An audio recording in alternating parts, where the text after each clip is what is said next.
ভাবুন তো, একটা দেশের মানুষের মাথাপিছু আয় প্রায় $1.5 লাখ বেশি। প্রাকৃতিক সম্পদ না থাকা সত্ত্বেও এ দেশটা আজ বিশ্বের 1 নম্বর ধনী। সেই সাথে এক সময়ের দরিদ্র একটি দক্ষিণ আমেরিকান দেশ কিভাবে তেল আবিষ্কারের পর এই তালিকায় উঠে আসলো। আসসালামু আলাইকুম, আমার নতুন চ্যানেলে সবাইকে স্বাগতম। আজকে আমরা দেখব আন্তর্জাতিক মুদ্রা তহবিল IMF এর 2025 সালের মাথাপিছু জিডিপি পূর্বাভাস অনুসারে বিশ্বের সর্বাধিক ধনী 10টি দেশ, যাদের অর্থনীতি, প্রযুক্তি ও জীবনযাত্রার মান পৃথিবীর সেরা পর্যায়ে। তাহলে আর দেরি কেন, চলুন শুরু করা যাক। আমাদের এই তালিকায় 10 নম্বরে যে দেশটি আছে সেই দেশটির নাম হলো আমেরিকা। দেশটির প্রতি মাথাপিছু আয় প্রায় $89,000। আশ্চর্য হলেও সত্য, পৃথিবীর সবচেয়ে শক্তিশালী অর্থনীতি আমেরিকা মাথাপিছু আয়ের এই তালিকায় 10 নম্বরে। বিশাল জনসংখ্যার কারণে মাথাপিছু আয়ে তারা এই অবস্থানে। টেকনোলজি, ডিফেন্স, এন্টারটেইনমেন্ট এবং ফাইন্যান্স সেক্টরে যুক্তরাষ্ট্রের দাপট অদ্বিতীয়। অ্যাপেল, গুগল, মাইক্রোসফট সব বড় বড় কোম্পানি এখানেই। আমাদের এই তালিকায় 9 নম্বরে যে দেশটি অবস্থান করছে সে দেশটির নাম হলো গুয়ানা। মাত্র কয়েক বছর আগেও এই দেশ ছিল দরিদ্র, কিন্তু তেল আবিষ্কারের পর দেশটির অর্থনীতি পাল্টে গেছে। আজ প্রতি মাথাপিছু আয় প্রায় $94,000। নতুন তেল ক্ষেত্রের কারণে 2025 সালে গুয়ানা বিশ্বের দ্রুততম ক্রমবর্ধমান অর্থনীতির তালিকার উপরে উঠে এসেছে।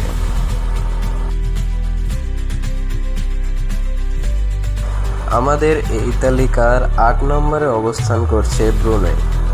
এশিয়ার ছোট্ট কিন্তু তেল সমৃদ্ধ দেশ। জনসংখ্যা কম, সম্পদ প্রচুর। প্রতি মাথাপিছু আয় প্রায় $95,000। এনার্জি এক্সপোর্ট এবং রয়্যালটির কারণে ব্রুনাইতে শিক্ষা ব্যবস্থা, স্বাস্থ্য ব্যবস্থা পুরোপুরি ফ্রি। এই তালিকার 7 নম্বরে যে দেশটি অবস্থান করছে সে দেশটি প্রায় সবারও পছন্দের, এমনকি আমারও পছন্দের। দেশটির নাম হলো সুইজারল্যান্ড। ব্যাংকিং সিস্টেম, বিশ্বমানের ঘড়ি এবং উচ্চ জীবনমানের জন্য পরিচিত। দেশটির প্রতি মাথাপিছু আয় প্রায় $97,000। চরম নিরপেক্ষতা আর স্থিতিশীলতার কারণে সুইজারল্যান্ডে মানুষ শুধু ধনীই নয়, সুখীও বটে। আমাদের এই তালিকার 6 নম্বরে যে দেশটি অবস্থান করছে সে দেশটির নাম হলো নরওয়ে। উত্তর ইউরোপের এই দেশটি তেল, গ্যাস আর জলবিদ্যুৎ সব মিলিয়ে এখন এক অর্থনৈতিক শক্তি হয়ে দাঁড়িয়েছে। দেশটির প্রতি মাথাপিছু আয় প্রায় $1,07,000।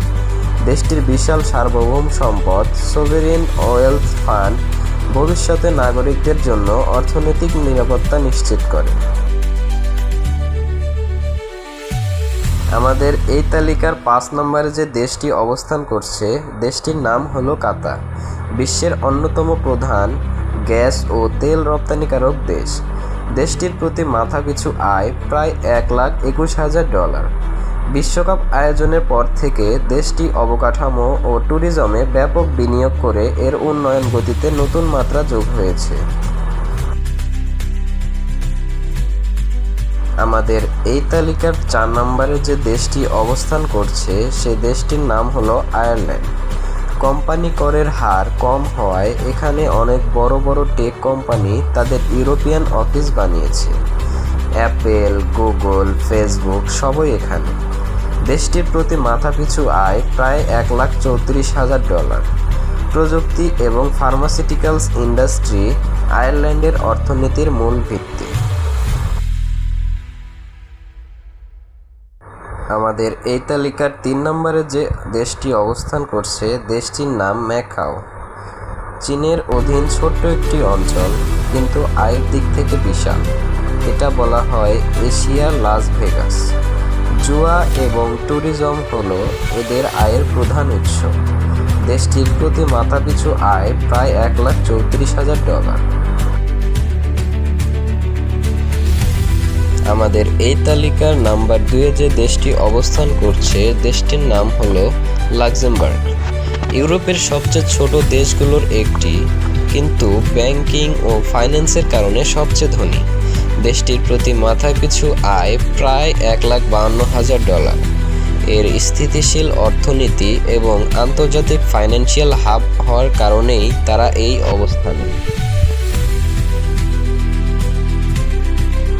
সর্বশেষ এই তালিকার 1 নম্বরে যে দেশটি অবস্থান করছে দেশটির নাম হলো সিঙ্গাপুর।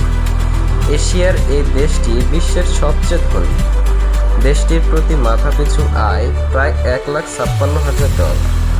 কোনো প্রাকৃতিক সম্পদ নেই, কিন্তু ব্যবসা করার সহজতা, জিরো করাপশন আর শিক্ষিত জনগণ তাদের এই অবস্থানে পৌঁছে দিয়েছে।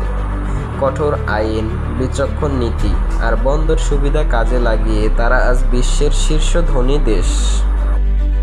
তো বন্ধুরা, এই ছিল IMF-এর ভবিষ্যৎ অনুসারে 2025 সালে বিশ্বের সবচেয়ে 10টি ধনী দেশ। আপনার মতে এই দেশগুলোর মধ্যে কোনটার উন্নতি সবচেয়ে অবাক করার মতো? আর আপনার পছন্দের দেশ সিঙ্গাপুর বা US-এর কোনো তথ্য যদি বাদ দিয়ে থাকি, কমেন্টে এখনই জানান। আপনার মতামত কিন্তু খুবই গুরুত্বপূর্ণ।